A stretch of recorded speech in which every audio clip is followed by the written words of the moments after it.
and doing all this little stuff out of my pocket. But eventually, I just happened to, kind of look, and you were talking about the older stuff right here, and I actually saw these little guys. And I asked him about these. And it was really funny, the demonstration he gave me, because it was just, I was in my 20s, and he was like, well, yeah, it's real simple. You just take a ball, place it on top of the cup, boop. And I don't know why he was going boop. I was in my 20s. But he still felt the need when he covered the ball, placed the ball between the cups, and he went boop. And the ball would pass through. And of course, he got to the point where it would go through, 2 cups. And boop, boop. That was even creepier. I had expected this guy to be out in front of some school with a van with candy, but no. But anyway, needless to say, that was an instant sell. I think this was like $3 back then, and I bought these and I practiced, and I was showing my friends at the casino this stupid trick and doing the little thing with the, I was even booping the guys at the casino. But I did that for a while, and then I wanted to take it a little further. And when I took it further, I decided I was going to ask him about the more expensive cups they had back then. These were made out of metal, and they were kind of cool. I think back then they were probably about $25. They were pretty cheap, well, cheap now. And so I bought the cups, a set of cups, and I bought a wand. And it came with some very basic instructions, very similar to what the plastic ones came with. So you also now got to buy a book.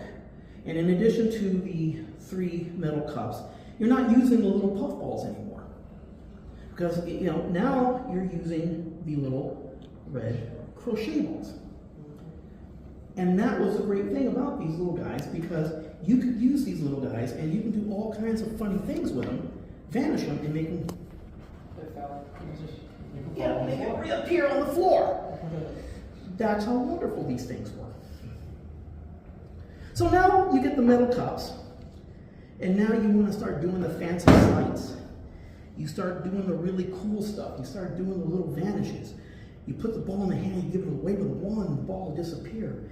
You put the ball in the hand, you give it a little wave of the wand, and you make it disappear, and you start getting fancier and fancier. In fact, you really want to take it to the next level and do those fancy moves and make the ball disappear, only to have them reappear back under the cups. Hey. Now, eventually you get tired of doing the simple stuff, and you want to take it a little further.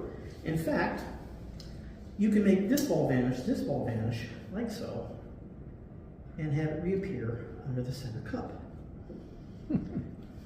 Yeah, that's the cool part. Okay, there's 1, there's 2, there's 3. Grayson, right? Okay, I want you to choose a cup. The center cup. I'm going to take that ball out of the center cup, make it invisible, left or right. Right. My right or yours? Mine. Which would be that one. Yeah. That's a good choice. Now you're probably thinking to yourself, what if I said the left one? It happens very fast. Pay attention. Yeah, nice. Now here's the weird thing about these cups, and the weird thing about the balls. You see, you could take the ball and get rid of it, and for some reason it will jump back under the cup. Yeah.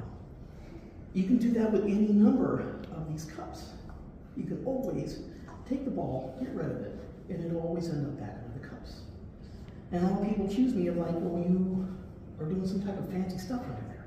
Maybe you've got a bunch of extra balls under there, which I do. I have these larger under the cups.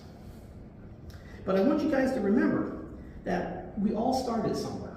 And when we started doing the cups and balls, we all started with these little guys. And then, of course, don't forget about the little loaves that are underneath those.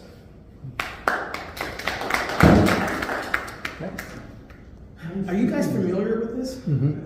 Because this is freaking diabolical. Yeah. Oh, I thought I